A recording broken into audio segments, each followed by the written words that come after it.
King Babur থেকে পাকিস্তানি এই batter যেন এখন নেতিয়ে পড়া কোনো চরিত্রেই পরিণত হয়েছেন। ব্যাটে নেই ধার, প্রতিপক্ষ বোলারের ফাঁদে সহজেই পা দিয়ে বসা বাবর যেন এই নামের সেই জৌলস আর আতঙ্ক হারিয়ে পরিণত হয়েছেন বোলারদের সহজ এক খাদ্যে। 2022 সালে একে একে টেস্টে 4 সেঞ্চুরি করে রীতিমতো তাক লাগিয়ে দিয়ে সে বছরের সর্বোচ্চ রান সংগ্রহ হওয়া বাবরের অধঃপতনের শুরুটাও যে 2022 থেকেই। এরপর থেকে একে একে 1022 দিন পেরিয়েছে। নানা মাঠ পেরিয়ে নিজ শহর লাহোরেই যখন সেঞ্চুরির স্বপ্ন দেখছিলেন বাবর, তখন ফের জন্মস্থানটাও মুখ ফিরিয়ে নিল। পাকিস্তান দল এদিন স্টেডিয়ামের দর্শকদের তরফে করতালি পেয়েছে ঠিকই, কিন্তু বাবর যেই করতালির সম্মানটাই নিতে পারেননি। টেস্ট ক্রিকেটে পাকিস্তানের নানা সীমাবদ্ধতা থাকলেও শান মাসুদের নেতৃত্বে পাকিস্তান দল লড়াইয়ের সৎ প্রচেষ্টাতেই নামে মাঠে।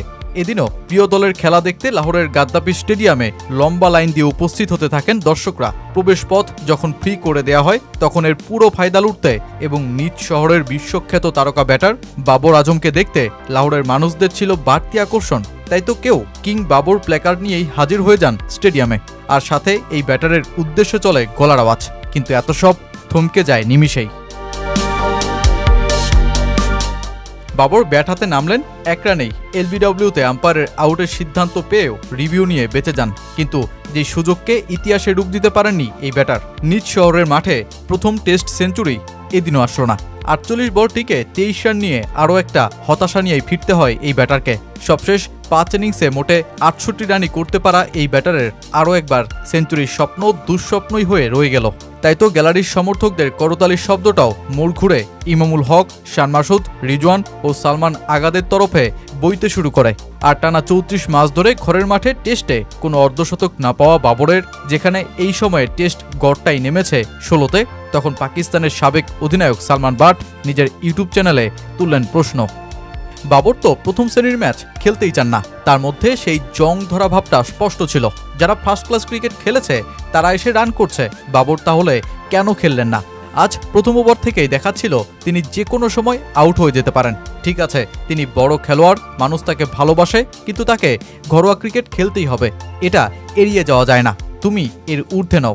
বাবরকে এত সমর্থন দেওয়া হচ্ছে, কিন্তু শেষ পর্যন্ত দায়িত্ব তার নিজের। তুমি কি নিজেকে সাহায্য করবে না, নাকি শুধু সোশ্যাল মিডিয়ার ওপরই নির্ভর করবে? প্রতিপক্ষ ডিফেন্ডিং টেস্ট চ্যাম্পিয়নশিপ জেতা প্রবল আত্মবিশ্বাসী দক্ষিণ আফ্রিকা, আর নিজেদের তৈরি করা উইকেটে পাকিস্তানের প্রতিরোধটা দারুণই ছিল। ইমামুল হক রক্ষণাত্মক শুরু করে ইনিংসের গতি বাড়ান, যদিও 93 রানেই আউট হয়ে সেঞ্চুরির স্বপ্ন ভঙ্গ করেন তিনি। অধিনায়ক শান মাসুদও 76 রানের ইনিংস খেলে দলীয় স্কোরকে এগিয়ে নিয়ে যান। আর শেষে রিজওয়ান ও সালমান আগার 163 রানের জুটি। রিজওয়ান 75 রানে ফেরেন, আর সালমান আগাও ইমামুল হকের 93 রানের সংখ্যাটাতেই পড়েন কাটা।